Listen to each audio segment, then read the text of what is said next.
Fin. Espacio publicitario. Seguinos en redes, Instagram y Facebook y no dejes de darnos like.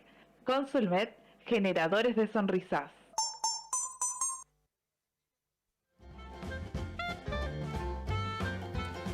Bueno, tuvimos que, pobre, sacarlo a Pablo Velluto medio a las disparadas, porque lo que agradecemos es la presencia de todos los que están acá en el Zoom, pero particularmente porque tanto Alfredo Frechu, Oriani y Eduardo Reina son amigos de la casa, el padre Martín García, 7:30 da misa. ¿Es así, padre?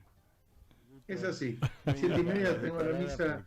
Yo los fines de semana, hasta los martes, estoy en una parroquia que se llama San Ambrosio, en Belgrano, y entonces hoy 7:30 tengo la misa.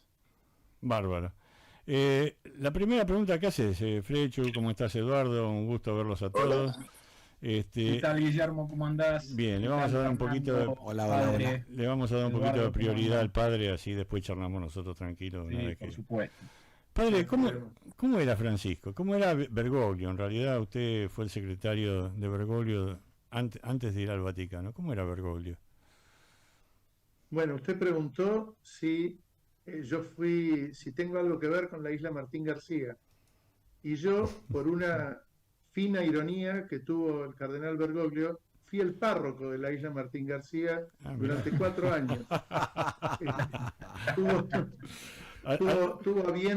Tuvo a bien nombrarme como párroco cuando en la isla hubo una dificultad que tenían que poner un párroco nuevo. Yo trabajaba con él y entonces me pidió que atienda ahí también. Pero el párroco no vivía en la isla, yo iba los fines de semana, así que una anécdota nomás. Pero bueno, eso lo muestra él un poco de cuerpo entero, porque es un hombre de mucho humor, verdaderamente. No diría gracioso, pero sí de un fino humor que tenía siempre, ¿no? Y aceptaba el humor de los demás, y entendía el humor de los demás.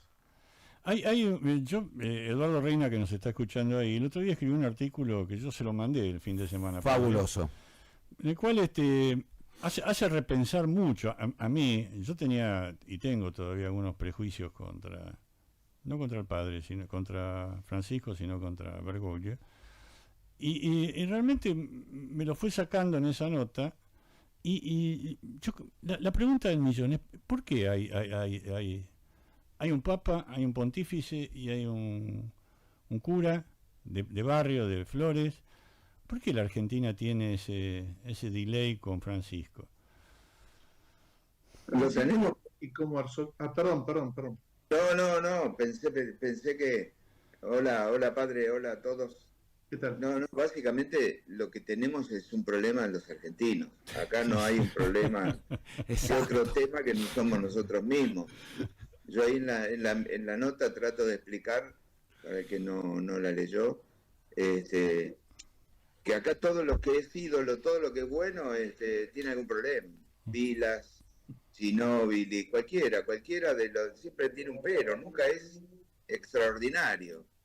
Y uno que tiene la posibilidad de viajar por el mundo se da cuenta que el Papa Francisco lo amaban en todos lados, menos acá.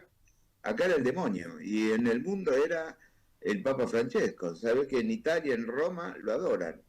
Y bueno, eso es lo que traté de explicar un poco en la nota, que el problema somos los argentinos, que no supimos disfrutar de la bonanza de tener al hombre más importante de la historia, al hombre que más alto llegó de los argentinos. ¿Y usted qué opina, padre? Yo creo que comparto 100% con Eduardo. Estoy seguro y me consta, Bergoglio siempre fue un poco, no digo oscuro, pero a veces era difícil de entender lo que pensaba, ¿no? Sus documentos han sido claros, pero siempre han dejado abiertas cosas que a muchos no les han gustado. Y como es un tipo oscuro, era un tipo oscuro, insisto, siempre dejaba un margen para que alguien interprete lo que quiera. Entonces, en muchos lados fue amado, acá en la Argentina también, pero acá en algunas cosas llamó la atención, entre otras, que no haya querido venir o que no haya podido venir. A mí me cuesta pensar que no haya que no haya podido, por ahí por alguna opción que solamente él puede o pudo saber. Yo creo que le costaba venir. El tema de las excusas de los tiempos electorales y todo eso, no me pregunten por qué, pero pienso que es algo que era en un segundo lugar. Y entonces esas oscuridades de él, esas cosas medio ambiguas, acá en la Argentina dejaron mucho enojo con él, ¿no? No solo su venida, sino en otros ámbitos eclesiales, también algunas de sus declaraciones. Él tenía la costumbre de Papa de hacer declaraciones muy espontáneas, demasiado espontáneas. Sin filtro. Para un pontífice, sin filtro y sin claridad, porque usted y yo podemos opinar en un bar tomando un café, pero un papa siempre tiene que pronunciarse con mucha claridad. Entonces esas entrevistas que hacía en el avión, para mí personalmente daban pie a que uno entienda lo que quiera en algunas cosas, ¿no? Más allá de que él trataba de aclarar, pero a veces, como dice el dicho, no aclares que oscurece, ¿no? Uno de Pero los vos temas... sabés que Sí. a veces pienso que no la vimos venir, ¿no? Porque desde el solo inicio, a ver, ustedes me conocen, yo no soy un chico asirio, disculpe mi padre, fui solo profesor de la UCA 30 años, pero no soy un practicante de esos fanáticos ni nada que se le parezca. Pero todo esto me despertó a leer un poco, y me puse a leer un poco la historia de San Francisco de Asís, ¿no? Y con su sueño de San Francisco de Asís, el sueño del famoso, donde le dicen, andá a reconstruir mi iglesia. Y me parece que ahí está la clave de la elección de su nombre y la clave de su papado, ¿no? Vino a reconstruir la iglesia que estaba explotada en las manos de Benedicto, y que parece que después del beso, cuando llega a encontrarse con él, se van los medios y le dice, bueno, hacete cargo de todo esto que está acá, todos los problemas del Banco del Vaticano, todos los problemas de la iglesia, todos los problemas de abuso de menores, hacete cargo de todo. Le pusieron una bomba y la supo reconstruir. Ahora yo le pregunto, perdón, Fer. Tranquilo, dale. Yo me quedé con preguntas con Abelluto, pobre se las hago a ustedes. Una de las cosas que a mí más me afecta, digamos, como hombre de empresa, yo soy empresario, no somos, como decimos siempre, Fernando y yo no somos periodistas. A mí una de las cosas más me afecta de la política de Francisco es el tema, para mí, la pobreza es un flagelo, no es un don. Y Francisco hacía de la pobreza un don, cuanto más pobre mejor. ¿Cómo se entiende eso? Y es difícil de comprender tal cual él lo pronunció, ¿no? Porque él lo presentaba como un don, pero mucha gente no lo veía, igual que usted no lo veía como un don, lo ve como una desgracia. Y eso también trajo sus cosas acá en la arquidiócesis, con su promoción necesaria de los curas de la villa y la atención que requería la Iglesia de Buenos Aires a la caridad, que también, como toda la Iglesia, por ahí estábamos demasiado metidos para adentro, ¿no? Pero por eso digo, hay cosas que él no decía claramente o no manifestaba claramente, y uno entendía lo que quería. Dejaba contentos a unos y a otros no los dejaba nada contentos, ¿no? Pero es verdad que por ahí uno puede pensar que su título, su nombre, el nombre que eligió, ¿no sería muy ambicioso lo que él pensó? Porque uno dice, bueno, San Francisco fue San Francisco, y tuvo eso del deseo de volver a recuperar la iglesia, a reparar la iglesia. Bueno, yo creo que la iglesia obviamente tiene y tendrá ciertos problemas en todo tiempo, algunos más visibles, otros menos visibles, pero creo que somos injustos, o muchos son injustos, con el papado de Benedicto XVI, porque muchas de las cosas que tuvo que atender el Papa Francisco, el Papa Benedicto las había empezado, sin tanta bomba, sin tanta publicidad, pero no toda la bomba le cayó a Bergoglio. El Papa Benedicto había hecho mucho, el tema de los abusos, todo eso comenzó con él. La tolerancia cero no empezó con Benedicto, con el Papa Francisco. Y eso creo que popularmente el Papa Benedicto ha sido injustamente tratado, ¿no? Obviamente que Francisco le tocó bailar con la más fea, pero Benedicto no es que le puso la más fea. Empezó a bailar Benedicto con la más fea y después vino Bergoglio y siguió bailando con la más fea. pero no hay que ser injusto con el Papa Benedicto, me parece, ¿no? Francisco hizo y tomó esos temas, el toro por las astas, pero no es que le dejaron, me parece a mí, porque la Iglesia siempre tuvo problemas, y mismo en la época de San Juan Pablo II hubo muchos conflictos con muchos sectores de la Iglesia, con muchos ambientes que fueron muy complicados, que cuando se fue el Papa San Juan Pablo II y cuando murió, estallaron un montón de bombas. Y otra geopolítica también, la que la de Juan Pablo II, que la geopolítica. Sin duda. Padre, Sin duda. yo tengo una pregunta para hacerle.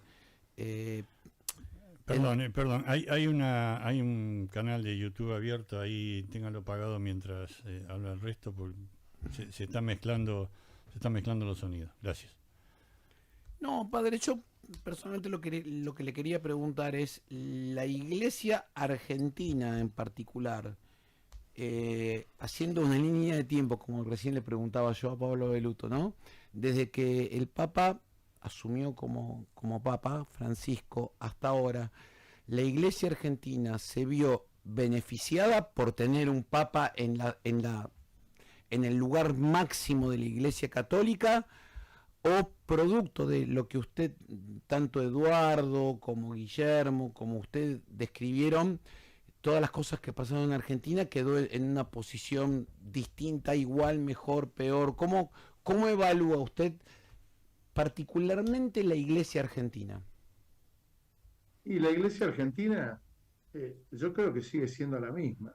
O sea, el trabajo que ha hecho la Iglesia en la Argentina ha sido mucho, con todas las limitaciones que tenemos todos los curas que tenemos, más todos los fieles que también tienen sus limitaciones para dejarse llevar para hacer proyectos. Ahora, acá, la figura del Papa, no hace falta decirlo mucho, acá era amado por algunos y por otros tuvo muchos detractores, desde laicos, sacerdotes, obispos y políticos, ni que hablar, ¿no? ¿Por qué tantos acá y tan pocos afuera? Esa es la pregunta que nos tenemos que hacer. ¿Por qué tantas críticas acá?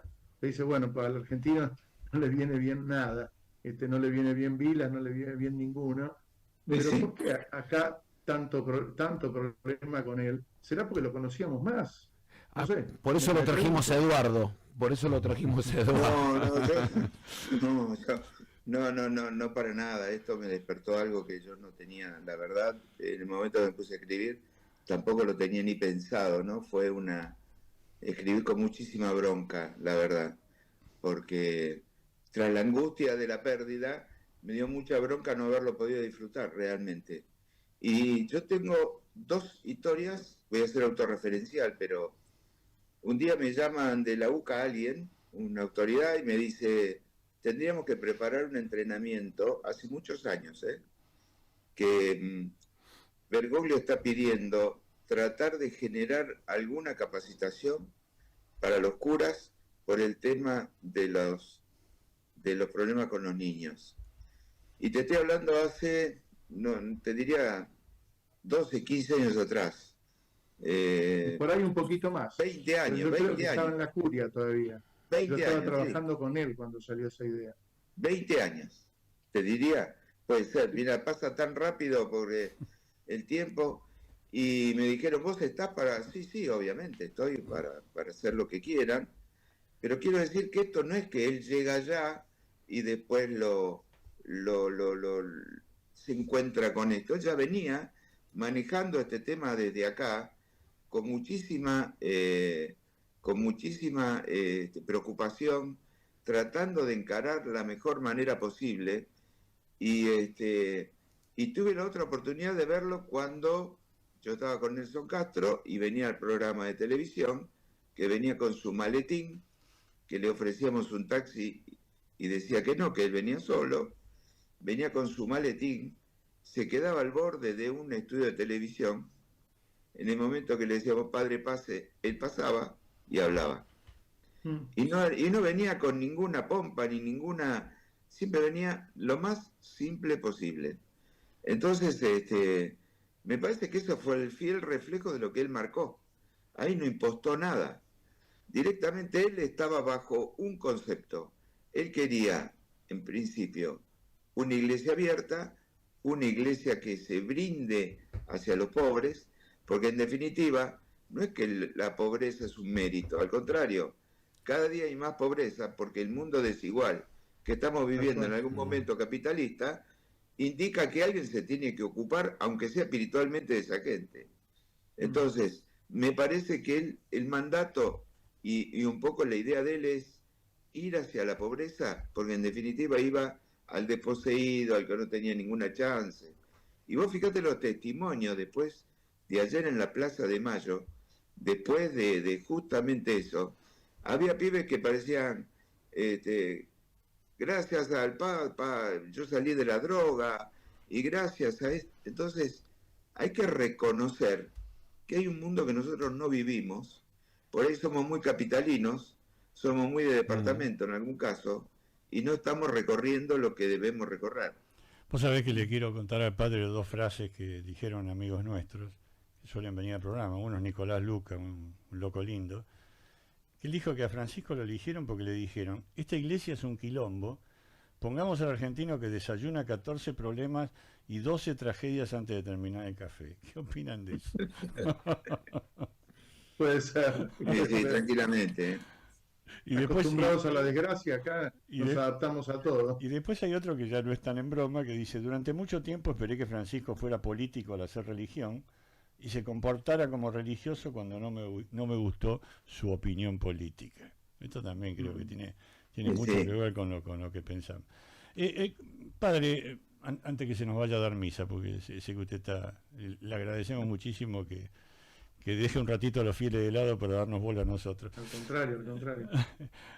En su día a día, después Eduardo y Alfredo, después seguimos charlando, nosotros tenemos tiempo. En su día a día, Francisco era tal cual lo pintan, era distinto. 100%, ¿no? Sí, era un hombre sencillo, eso me consta, un hombre austero personalmente, un hombre que se preocupaba por las demás personas, por todos los que aparecían en la curia con algún problema, se ocupaba él directamente o había que preocuparse, digamos, los que trabajábamos con él, por deseo de él, y así lo hacíamos, ¿no?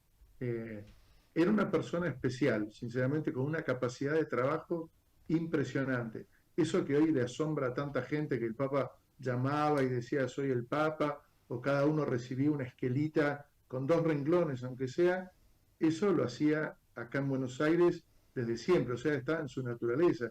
Yo me acuerdo, hacia fin de año se recibían, era otra época, no existía el mail casi, se recibían, póngale, me animo a decir, entre 400 y 500 cartas de salutación que llegaban de otros cardenales, de obispos, de personas, y él contestaba una por una, con 2 rengloncitos, con esa letra chiquitita, que había que mandarlas por correo en aquella época, ¿no? Bueno, ahora lo siguió haciendo a mano, pero las mandaban por WhatsApp, por mail, pero esas cosas fueron un sello de él, ¿no? Un sello. Así como digo que a veces no se preocupaba, no se pronunciaba con tanta claridad, ese sello de la humildad, de la sencillez, de preocuparse por todos, obviamente que lo tiene, yo creo, desde joven y desde su sacerdocio, que comenzó su sacerdocio, mucho más todavía, ¿no? Fernando, una pregunta para el padre antes de liberarlo. Padre, yo sé que usted no tiene la bola de cristal, lo sé, hago esta aclaración antes. ¿Qué línea piensa usted que va a tener el Vaticano a partir de la elección del próximo Papa? ¿Para dónde va a continuar el camino de Francisco? ¿Se va a europeizar más y se va a cerrar más? ¿Cómo usted, cuál es el hunch que usted tiene con respecto a este tema? Así, hablando en charla de café. Hay una dificultad que todos alaban, la cantidad de cardenales que creó el Papa Francisco, sí, abriendo juego, saliendo de Europa, y es verdad, hizo una iglesia más abierta, más internacional, pero eso tiene una contra, que es que hoy los cardenales no se conocen. Entonces es difícil pensar en una elección entre gente que no se conoce. Pueden pensar, y lo están pensando, qué necesita la iglesia hoy. ¿Para quién puede llevar adelante eso entre los 140 que tienen que elegirse, no es tan sencillo, ¿no? En la época que Bergoglio llegó como papa, los cardenales se conocían más, había más vínculo. Incluso él, que era un tipo muy de un bajo perfil impresionante, pero como era muy inteligente, conocía y averiguaba todo, ¿no? Ahora, si me pregunta qué va a pasar ahora, es una realidad que, como en todos lados, los cardenales tienen una especie, no sé si llamar de grieta, porque no me gusta la palabra, pero hay una diferencia entre un grupo y otro grupo. Muchos quieren continuar, yo creo, con la línea del Papa, el Papa Francisco, y otros quieren un vuelco para otro lado. Que el Papa haya creado 140, 110 cardenales, no sé, estoy diciendo un número cercano, sobre los 140 que tienen que votar, no significa que van a votar algo que continúe. Los cardenales después votan lo que quieren, ¿no? O lo que ven que es necesario. Porque bueno, que los haya creado él, no quiere decir que los maneje o los haya manejado como un títere. Con eso siempre ha dado mucha libertad. Él los creó cardenales, pero no les ponía un revólver en la cabeza para que piensen lo mismo que él, ¿no? Entonces, ¿qué pasará si continuará, vendrá un papa que continúe? Y uno dice, bueno, ojalá que continúe por lo menos en algunas cosas. Yo creo que lo importante no es que continúe un tipo que sea austero, que use zapatos negros, todas esas cosas que para mí son totalmente intrascendentes, más allá de que muestran una personalidad. Un símbolo. Yo creo que es un símbolo, pero no es lo más importante, porque No. si no parece que el Papa Benedicto tenía zapatos rojos y este tiene zapatos negros, y entonces Benedicto era una especie de monstruo, pues Juan Pablo II, que era un capo también, amado por toda la humanidad, también usaba los zapatos rojos. Entonces, son cosas, son detalles, ¿no? Pero de esos detalles se ha hecho un mundo, ¿no? Se ha hecho un mundo. Ojalá sea alguien que continúe con su doctrina, con lo que le enseñó, con los documentos, sobre todo con algunos que para mí, como no son dogmas, habría que, no digo retocarlos, porque yo no soy teólogo, pero aclararlos, ¿no? Siempre las dudas que han quedado sobre algunos documentos, sobre algunas cosas que él ha dicho. Pongo un ejemplo, si me permiten, si tengo un minuto, pero... No, el que está apurado es usted, nosotros estamos bien de tiempo, no se preocupe. Yo voy mirando la hora. Cuando en una de esas entrevistas que le hicieron en el avión, que yo creo que lo mostraron cercano, qué sé yo, si se acuerdan, le preguntaron por el tema de los homosexuales y del matrimonio homosexual y eso, ¿no? Fue en un avión, como nosotros estamos ahora charlando, porque eso no es una declaración de un papa. Después hubo algunos temas que se pusieron en documentos y él dijo, ¿quién soy yo para juzgarlos? ¿Y qué quiere decir eso? No dijo nada. Nada. Dio una opinión de él, válida, es la opinión del Papa, más vale que es válida. Pero eso no generó un dogma ni una novedad para la Iglesia. Los matrimonios siguen siendo un hombre y una mujer, como lo propone la Iglesia, como lo ha enseñado desde siglos, ¿no? Y esas cosas tenía él. No, yo no digo que sea para buscar gente que lo adulara, pero bueno, dejaba abiertos temas que por ahí al que venga, le toque definirlos, le toque aclararlos, pero él los abrió. Sí, a mí me parece que esa exhortación apostólica de la Tetia, que fue la última que hizo, eso le abrió un mundo a la Iglesia que lo tenía cerrado. Sí, la Amoris Laetitia, obviamente que abre, pero abre puertas, no definió cosas. No. Está bien, es un documento de Papa. ¿Sabe, padre, qué importante es abrir una puerta hoy en este mundo? Más vale. Porque el mundo está acostumbrado a que te la cierren las puertas. Exactamente, porque uno le da la espalda de repente a gente buena, gente con buenos valores, y de repente tuvo algún problema en su vida, como él mismo lo dijo. ¿Por qué tenés que pagar toda la vida si ya pagaste? Alguien te lo tiene que perdonar. Y si no te lo perdonan en vida, ¿quién te lo va a perdonar? Si la Iglesia, que es la que se arroga la misericordia del mundo, porque en definitiva buscamos misericordia permanentemente y la Iglesia da misericordia permanentemente, ¿dónde lo vamos a encontrar si no? Sí. Yo creo que a los curas nos ha faltado poder comprender más lo que él ha querido decir. Porque las cosas que él enseñó en Amoris Laetitia sobre el tema de la familia, donde tocó muchos de estos temas, después hay que plasmarlo en una diócesis, Sí, sí. hay que plasmarlo en una parroquia. Y eso pasa por la decisión, verdaderamente, de miles de obispos y de miles de curas que interpretan lo que pueden, lo que quieren, y entonces, al no haber algo tan claro, puede seguir habiendo dolor en mucha gente, ¿no? Yo entiendo lo que usted dice, porque ya ahora le están pidiendo a la iglesia cuándo va a haber una mujer cura que pueda dar. Entonces, ahí ya estamos en otro tema teológico y fundacional, donde la iglesia es para los hombres Sí. y no para las mujeres, ¿no?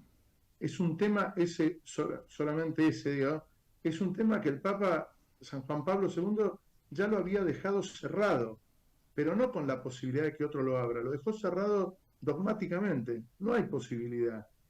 Entonces, lo que pide la gente es verdad que las cosas que el Papa ha dicho abren puertas, pero abrís una puerta y te encontrás con un vidrio al otro lado, pero porque no se puede, ¿no? Pongo es un caso porque está dogmáticamente cerrado ese tema. Eso lo hizo San Juan Pablo II, ¿no? Para aclarar una cosa que ya existía desde hace rato. Dolorosa, no digo que sea dolorosa, pareciera que fuera parcial, pero bueno, también hay cosas que no se pueden, todas cambiar. El matrimonio es entre un hombre y una mujer, y eso quiere decir que la Iglesia tiene que despreciar a la persona que ama a una persona de su mismo sexo, para nada, es bestial pensar en eso. Pero el matrimonio sigue siendo entre un hombre y una mujer. ¿De cuál? Padre, yo le agradezco infinitamente. Yo quiero que vaya a dar misa, ¿no? Pero se puede. Me encantaría, que se quede con nosotros y la misa empiece a las 8. Que lo esperen un rato, total. Estoy muy divertido. Bueno, eso es muy No, importante. yo creo que tenemos que valorar mucho la persona de Francisco, mucho. Si hay cosas que no han quedado claras de él, hay que pensar que él también las ha confiado al Espíritu Santo, ¿no? O sea, lo que no aclaró, lo aclarará el Espíritu Santo con el tiempo, lo aclarará otro Papa, pero sin duda que ha dejado una huella imborrable, ¿no? Y que ahora nos compromete a nosotros, a todos, los creyentes por lo menos, a rezar por el cónclave. El cónclave, yo creo, yo no soy un analista ni político ni eclesial, no va a ser fácil. El que salga será el que quiere el Espíritu Santo, más allá de los defectos de los que votan. Pero hay que pensar realmente que el Papa que venga es el que Dios quiere. Qué grande. Y es el que Como dijo el cardenal Rossi, que le preguntaron si tenía posibilidad de ser papa, y dijo, papa frita voy a ser. Es verdad que otro papa argentino lo veo difícil que venga. Sí. Dennos un poco de descanso, por favor. No. Yo creo en serio, en el corazón les digo, que se viene un tiempo lindo en la Iglesia. Bien. Un tiempo lindo, ¿no? Creo que el Papa dejó mucho por hacer, ¿no? Dejó mucho por hacer. No solo con su estilo, sino con su manera de mirar. Y hay que ser tal vez, no digo menos ambicioso, pero hay que por ahí decir, bueno, se puede hacer todo lo que la gente espera o entiende que dijo el Papa, y no lo sé. Pero una más antes que se vaya el padre. Sí, dale. Depende del padre, no de nosotros. Sí. Este papado que viene, ¿es un papado de transición? ¿Vamos a elegir un papa grande o un papa joven? Yo creo que el tema de la edad de los papas es un tema que alguna vez habrá que discutir, ¿no? Ninguna persona puede llegar a los 88 años manejando el mundo, por más capacidad que tengas. Entonces, ¿es posible elegir un papa de 65 años para que esté 25 más en la iglesia? Claro. Hay que elegir un papa de 75 para que esté 10. Entonces, que sea de transición pareciera como que uno quiere que pase pronto, y no es así. Cada papa aporta lo suyo, todos. Yo creo que ojalá sea un papa que dure mucho tiempo, trabajando mucho y abriendo más puertas que sean posibles traspasar, ¿no es cierto? En eso pero, probablemente si será de transición. En eso probablemente será de transición, no sé. haya que basarse en el hecho que los mayores de 80 años no pueden votar, con lo cual debería ser recíproco, es decir, no pueden ser electos aquellos que son mayores de 80 años, no sé, qué sé yo. Sí. Lo dice... Él lo decía claro, hay que ser papa hasta la muerte, ¿no? Porque el papado es así, pero Yo creo, no sé quién lo puede pensar, no sé si eso le corresponde al Colegio de Cardenales, yo no soy canonista, ¿no? Pero realmente es una realidad que por ahí, los obispos también tienen que renunciar a los 75 años, tienen que renunciar los obispos a los 75. Y uno dice, un tipo de 75 años está fenómeno, ¿no? Pero para gobernar el mundo es otra cosa. Sí, difícil. Por ahí viene un canonista y me dice, no, eso es impensable, habría que reformar todo el Código de Derecho Canónico, no lo sé, pero por eso digo, si es de transición o no, será el que Dios ponga y estará 5 años. El Papa Juan Pablo I tuvo 33 días y fue el Papa de la sonrisa y dejó mucho, ¿no? No hizo documentos ni nada, pero nadie se olvida de Juan Pablo I. Un tipo humilde, sencillo. Bueno, Dios quiso que estuviera 33 días, ¿no? Algún día averiguaremos qué le pasó, pobre.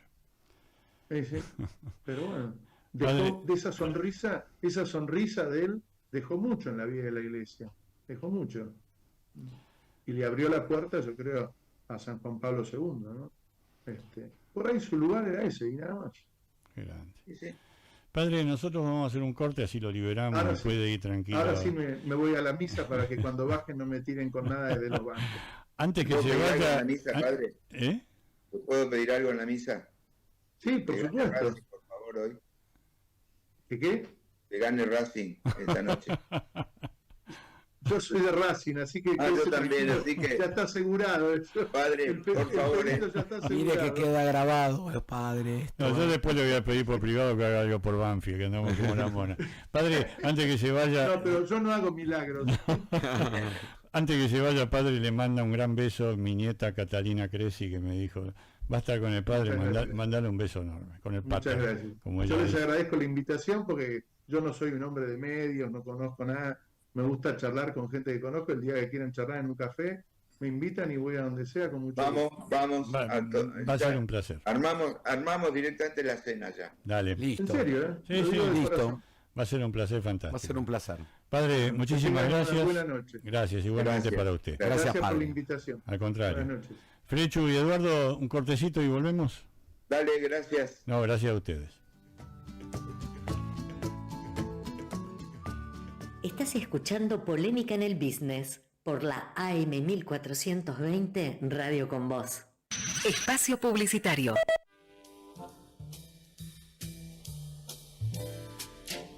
...70 años de auténtico sabor. En la emblemática esquina de Gurruchaga y Cabrera, en pleno corazón de Palermo, se encuentran Lo de Jesús y la Malbequería, el templo de la carne y el vino. Las mejores carnes de Buenos Aires y una vinoteca especializada en Malbec, con un cálido ambiente y servicio profesional. Ahora también los sabores de Lo de Jesús llegan a tu casa con @LoDeJesúsDelivery. Contactanos en nuestras redes sociales, @LoDeJesús, @La Malbequería, @LoDeJesúsDelivery.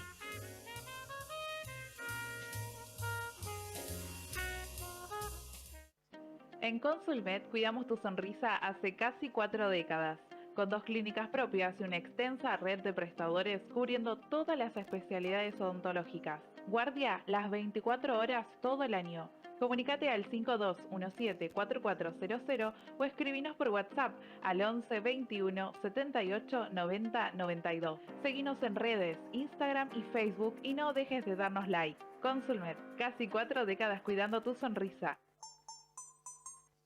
TNS Latam. Todos los días en su bandeja de entrada, la información más importante en lo que respecta a energía, petróleo, gas y electricidad. Fin. Espacio publicitario. Comunicate al 5217-4400 o escribinos por WhatsApp al 11 21 78 90 92. Consulmet, generadores de sonrisas.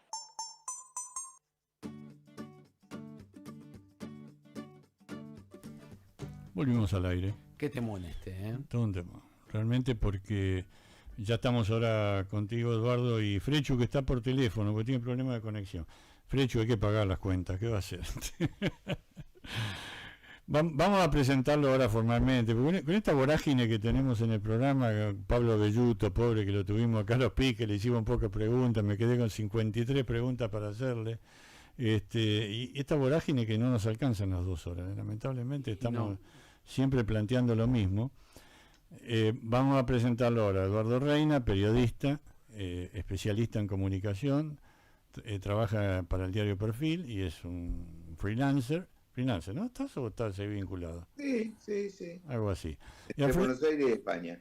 Bien. Así. Bueno, menos mal que está en Buenos Aires, tenés luz. Sí, sí. Y Alfredo Abriani, que desmuteate, porque estás por teléfono, ¿no, Frechu? Alfredo. Frechu. ¿Ahí me escuchan bien? Sí, ahora sí. Perfecto. ¿Qué tal, Willy? Ahí está. ¿Cómo andan? Y Frechu Abriani, que fue secretario de culto durante el gobierno de Macri y es un abogado muy conocido, muy vinculado con la Iglesia Católica. Ahora estamos con los dos. El padre ya lo hemos liberado para que vaya a dar misa. Que Sí, fue un poco... digamos que el padre dejó las bases para lo que vamos a hablar en la próxima media hora. Willy. Seguramente. Empiece, métale. Una pregunta para Alfredo y para Eduardo. En términos de Argentina, ¿no? Creo que yo personalmente creo que hay dos papas. Un Papa Francisco en Argentina y un Papa Francisco en el mundo. Totalmente distintos los dos, con dos, por lo menos por la visión de la gente, totalmente distintos. ¿Cuál es la opinión de ustedes en cuanto al Papa de Argentina? De Argentina. Para los dos les estoy haciendo esa pregunta. O sea, de Bergoglio. Exactamente. Sí. Permiso, Eduardo, si me permitís. Dale. Yo interpreto cuál es la intención de la pregunta. Creo que no hay dos papas, sino que hay dos maneras de ver al Papa. Una desde el mundo y otra desde la Argentina. Creo que esa es un poco la observación, Fernando, ¿no? Exacto. Bueno, sí. Yo creo que los argentinos... El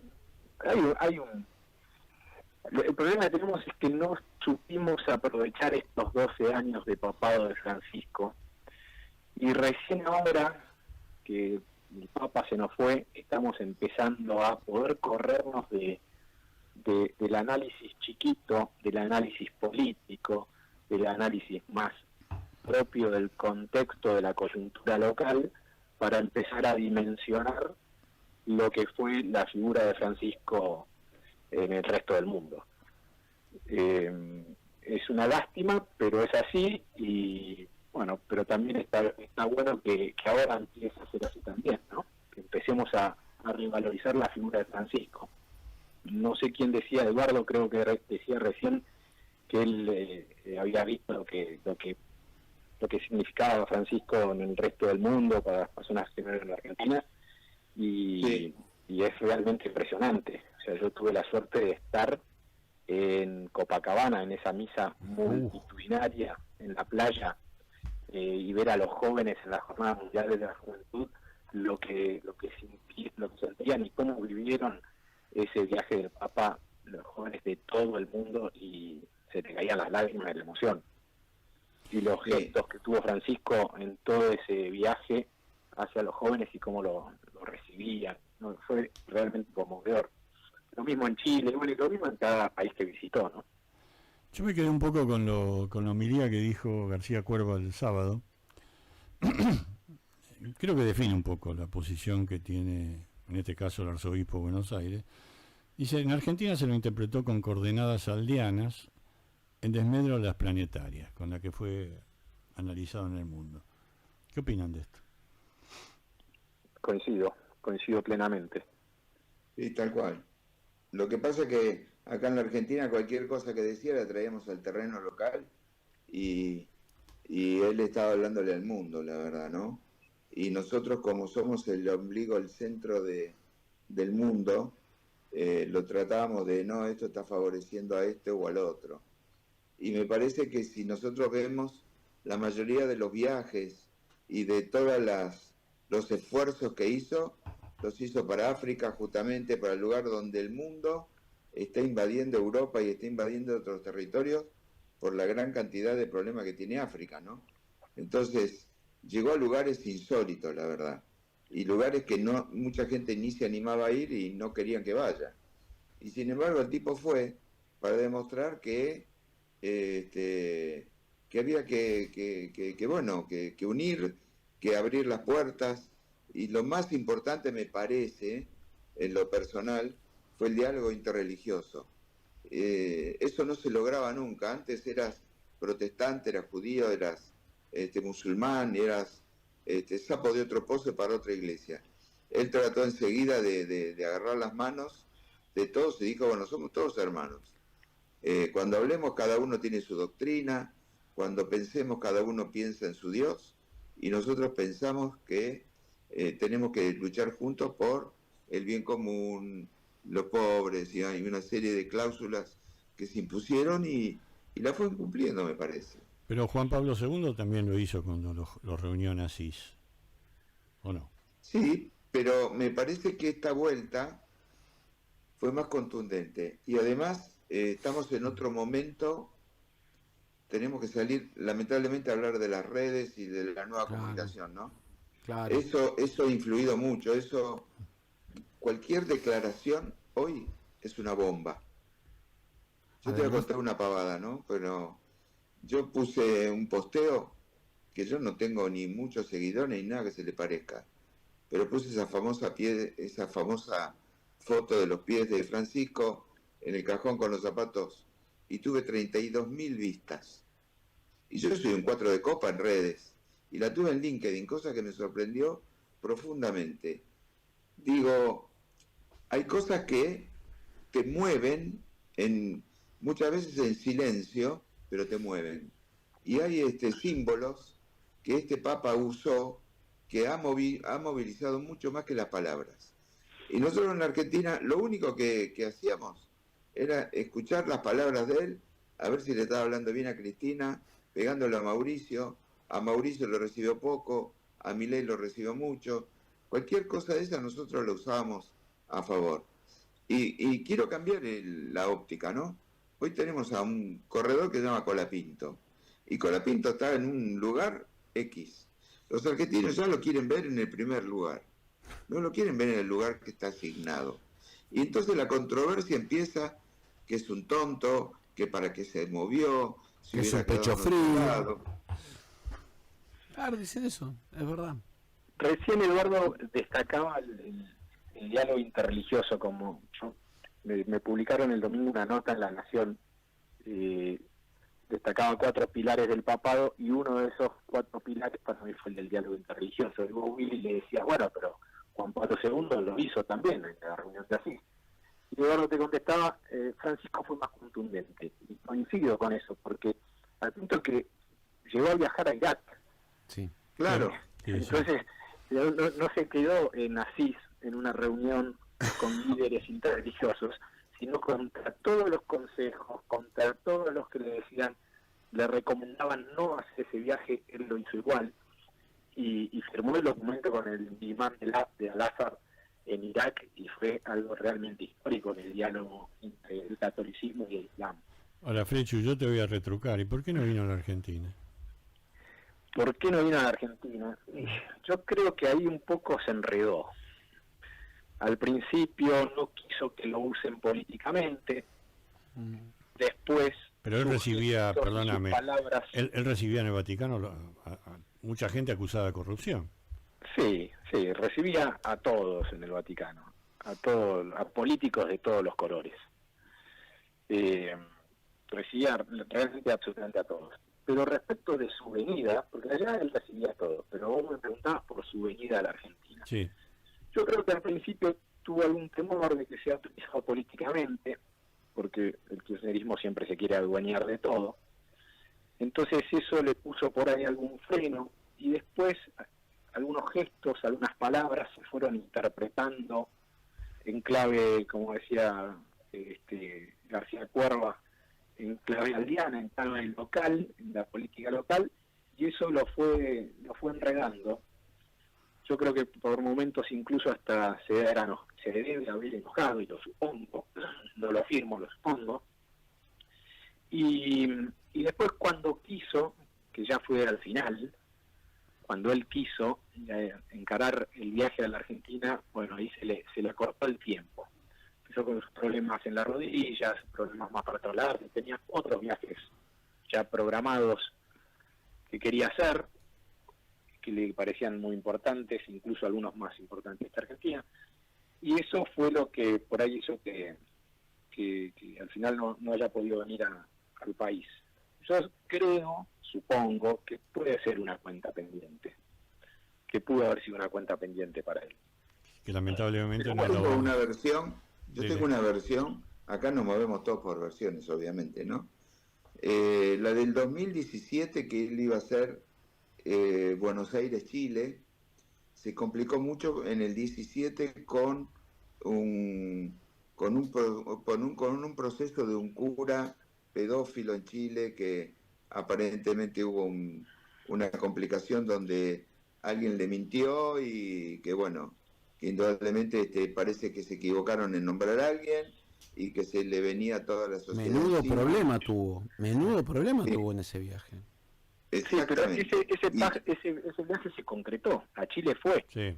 que era el Exacto. país donde estuvo ese problema, que efectivamente generó algunos ruidos en la prensa Exactamente. chilena. Y Pero nunca estuvo en carpeta o en agenda en ese viaje a Chile, el viaje a no, Argentina. venir acá no. Y después dijo, en el año pasado, la fecha era marzo-abril, según me habían dicho, y empezó a andar mal de salud.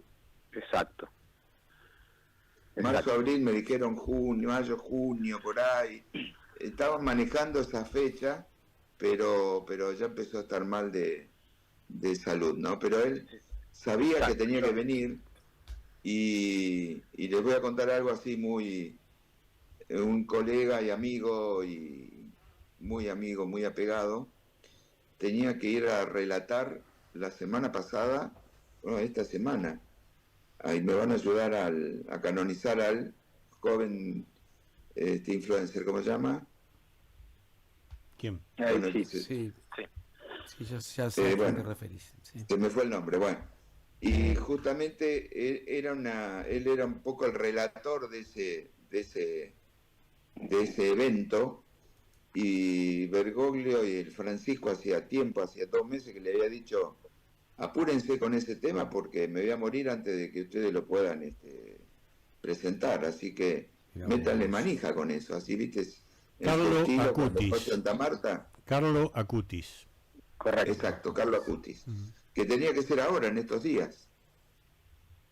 Y entonces los que fueron digamos, a canonizar a Acutis se encontraron con la muerte de Francisco. Iban para la canonización y para el jubileo. Exactamente. Y bueno, y parece que él mismo le decía, apúrense con este tema porque antes me voy a morir, si no. Sí.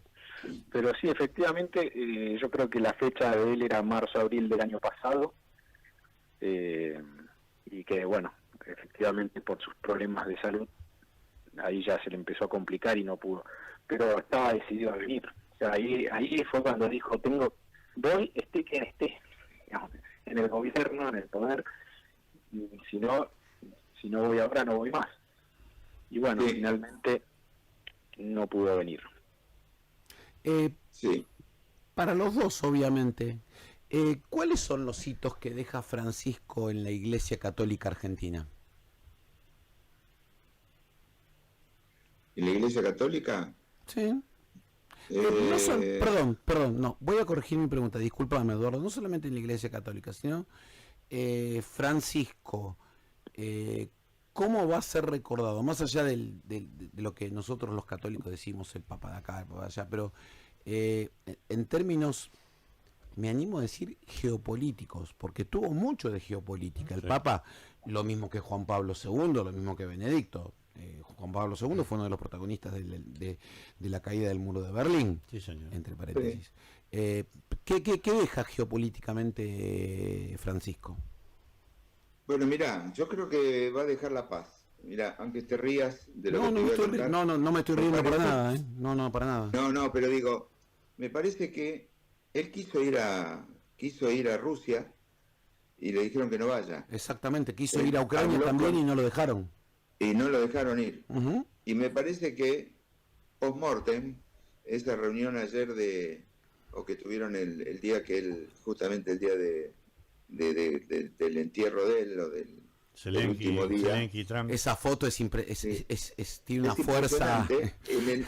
En el medio de la iglesia, resolviendo un tema que no podían resolver y se habían agarrado a trompadas en la Casa Blanca hace poco. Sí, señor. Y fíjate vos, a nosotros que nos gustan las películas y todo, yo los invito a que vean Suburra, donde vean el poder que tiene la mafia y los capitales y los intereses con la iglesia. Sí, la vi. Entonces, vamos a entender un poco más qué es lo que se va a jugar ahora, porque estamos hablando de quién va a ser el Papa, y me parece que el nuevo Papa va a tener que manejar toda esa mafia y esa estructura burocrática que tiene el Vaticano, que Francisco, como buen jesuita de brazo duro, porque todos los que lo conocían me decían, es muy jodón, muy bueno, toma mate, pero cuando te tiene que castigar, te castiga, y cuando te da la mano, te da blanda, y después se la pone dura como un acero, ¿no?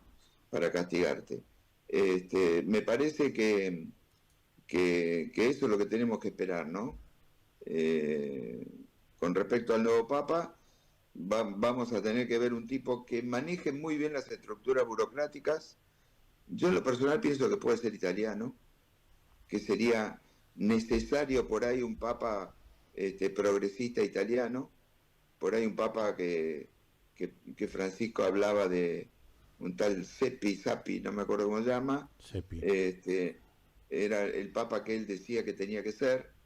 Parolin es un hombre muy nunca tuvo una iglesia, siempre fue un funcionario de la Cancillería, pero bueno, no sé, debería venir para mí una mezcla de un italiano que haya tenido iglesia, que haya tenido calle y que pueda manejar las estructuras de fuerza que tiene el poder de Roma, porque es tremendo el poder que maneja la iglesia. No nos olvidemos que la iglesia es tan vertical, es un solo dueño, el Papa, y el resto de lo demás es una estructura abajo que se maneja con un solo dueño, ¿no? Y lo que estamos hablando hoy de cuánto va a durar un Papa, es muy importante también, porque, no sé, hay tantos poderes y tantos intereses que van a luchar para que vaya el que más le convenga. Fíjate que el Papa que echaron por haber robado en el Vaticano, él quiere seguir votando. Sí. Él tiene un mandato ahí y tiene supuestamente dinero que ir a defender. Entonces, cuando la religión se mezcla con ese poder del dinero, estamos fritos. Ojalá venga alguien que le importe la religión y no el dinero, ¿no? Alfredo, ¿qué decías vos? No, respecto de quién será el próximo Papa, que es muy difícil saberlo. Yo escucho que muchos tiran nombres, pero recién Eduardo mencionaba Parolin. A mí me gusta Parolin, me gusta. Si bien es cierto que es un hombre que estuvo más en la Secretaría, en la Cancillería, en el Vaticano, porque fue nuncio en muchos países. De hecho, Francisco lo saca como nuncio en Venezuela y se lo lleva al Vaticano y lo pone como su secretario de Estado. Y yo creo que ahí Parolin hizo un curso avanzado del manejo de la iglesia. Al lado de Francisco, y siendo su persona de confianza, yo tuve la oportunidad también de reunirme con Parolin. Es un tipo muy, muy astuto y que supo interpretar a Francisco y que supo ayudarlo y acompañarlo para tratar de modificar las cosas que Francisco quería modificar. Le dejo la última pregunta a Fernando porque ya estamos con tiempo de descuento. Qué horrible esto siempre. Sí. No, yo lo que les quería preguntar es cómo avisoran ustedes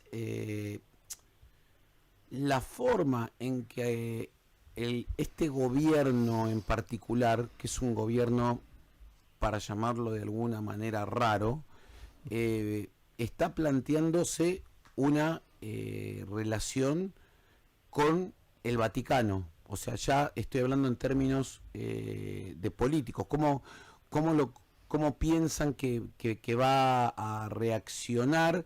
¿Cuál es la estrategia que ustedes piensan, se imaginan o saben de este gobierno con respecto a la relación con la Iglesia Católica?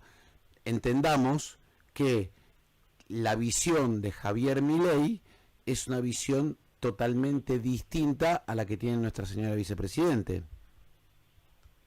Acá lo voy a dejar al diplomático que solamente yo. Pero yo quería que la contestes vos, Eduardo. Yo tengo yo si querés te lo anticipo, me parece vergonzoso el trato que se le da a la Iglesia, me parece que es de una de pensamiento mínimo y creo que no suma y resta. Lo mío es taxativo, por eso quería que hables vos que sos diplomático, porque yo voy a quedar mal seguramente. No, acá nadie queda mal, mal. Yo no soy diplomático y no voy a ser diplomático con esta respuesta. Estuve en el cargo, entonces, y bueno, y sigo de cerca un poco cómo se relacionan. Yo creo que el gobierno de Milei se puede llegar a sentir un poco más cómodo o se siente más cómodo con los obispos más conservadores de la Iglesia argentina, y que se puede llegar a sentir más cómodo con un papa un poco más conservador. Bien, definiendo conservador como, por ejemplo, no reformista como Francisco. Sí, con un no reformista, un poco más ortodoxo. Sí, yo no creo que venga la misa en latín, pero no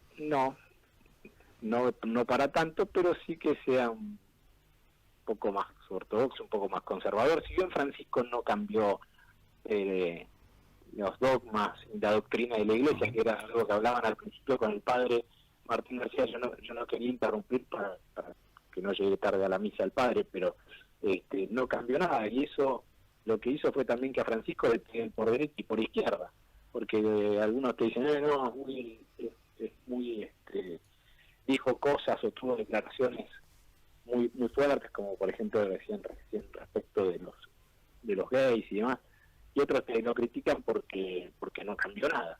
Pero yo creo que lo que sí hizo Francisco, que es un gran equilibrista, y lo era también cuando era arzobispo de la Ciudad de Buenos Aires, un gran equilibrista, lo que se hizo fue cambiarle el tono a la doctrina, darle otra tonalidad, y que después el obispo, porque todo eso después tiene que bajar, entonces que después el obispo, el párroco o el cura confesor empiecen a medir cada cosa, que no sean tan estrictos a la hora de juzgar a los fieles, digamos, que no sean tan duros.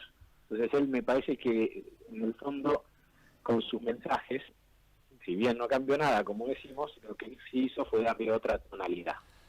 Yo creo que lo que él entendió es que la Iglesia no puede seguir perdiendo fieles. Sí, ahora yo les digo algo y ya eso no digo más nada porque no tenemos que ir, pero ¿a ustedes no les parece que tuvo poca prensa lo del sábado en la catedral? Sí, señor. ¿No te parece que a mucha gente del gobierno le molestó tanta gente en la calle victoriando al padre sin banderas de nadie, solamente de los barrios y las iglesias populares? Creo que ahí está el legado. Creo que se vuelve a una iglesia más popular, que no va a ser seguramente como le ideó el Papa, pero va a ser hacer a todos los curas que sean un poco más abiertos y salgan un poco de la sacristía y salgan un poco de la iglesia y vayan a recorrer un poco las calles, ¿no? Sí, que no sean tan implacables, ¿no? Sí. A la hora de, tal cual. Y no tan encerrados, los comportamientos, por ejemplo. No tan encerrados en la sacristía, ¿no? Tal cual. Muchachos, Eduardo, como siempre, un gusto verte. Frechu, qué decirlo, un amigo de la casa y de la familia. Muchas gracias, Willy, por la invitación. Siempre lamento no haber podido estar conectado por no, teníamos la idea de hacerlo presencial porque es mucho más divertido que por este medio, pero como sabíamos que el padre tenía conflicto, ustedes no sé dónde estaban, dije, bueno, hagámoslo por Zoom. La próxima seguimos en vivo y en directo. Vale. Cuando quieras. Yo me quedo con la última frase. Gracias por la invitación. No, un placer. Y fue un gusto, se pasó volando, la verdad. Y tengo que reconocerlo públicamente, que la nota de Eduardo me hizo pensar bastante distinto. Yo confieso que me la mandaste vos y... me hizo un clic en algunas cosas. No cambié 100% de opinión, pero bueno, a ver. Me ayudó a razonar un poco. El Papa era el Papa, pero también era un ser humano. Sí, por supuesto. Y si todos pensásemos igual, sería muy aburrido este mundo, Willy. Sí, los argentinos somos muy complicados también. Qué poder que tiene la pluma, ¿no? ¿Vio? A veces sin quererlo, ¿no? ¿Vio? Me quedo con la última frase del Papa que dijo: los jóvenes caminan rápido, pero son los viejos los que conocen el camino. Sí, señor. Sí, señor. Frechu, Eduardo, gracias por estar ahí con nosotros. Muchas gracias, en serio. Vamos a cerrar el programa. No queda nada, nunca nos queda tiempo. ¿Qué lo parió? No, nunca. Vamos a tener que hablar con la radio, Charlie, que te parece que nos den 4 horas, 3 horas, 4 horas. Porque siempre nos quedamos cortos de tiempo. Pablo, hoy lo tuvimos a Pablo Velluto, le pido disculpas públicamente, que medio lo sacamos a los piques porque... Sí. Pero bueno, es sabrá entendernos. Perdón, en otras radios los reportajes duran 5 minutos y la mitad del reportaje habla el conductor y no el invitado. Y le pegan al invitado. Acá la idea, acá dejamos que cada uno diga lo que quiera. Así que en ese sentido me voy con esa tranquilidad. Sí, yo también. Con esa no te vayas, quédate que el lunes que viene sigue esto. Pero por supuesto. Bueno, gracias Charlie, nuestro operador. Que siempre está menos los días de paro. Los días de paro. Agustina, gracias por estar acá, nuestra productora que sabe, quiere y puede. Aldana, después nos contás cómo anduvo la... Perdón, voy a decir algo de Aldana rápido. Muchas personas nos comentan, es cierto, que se nota que hay una persona dedicada a las redes que sabe y que está haciendo las cosas, que cambió mucho la estética del programa. Así que Aldana, espero que la cana, como yo le digo, porque el otro día dije el can y me dijo no, es la cana, por la perra, haya tenido éxito en su operación. Exactamente. Así que, bueno, lo parió, como digo siempre, nos quedamos sin tiempo. Mira, estamos llegando justito para entregar el programa a los que vienen como corresponde, como debe hacerse. Fer, ¿qué fue esto? Polémica en el business. Que lo parió, hasta el lunes que viene. Chau.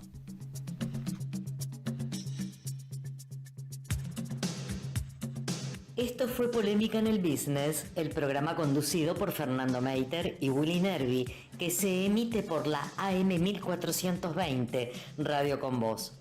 Hasta el próximo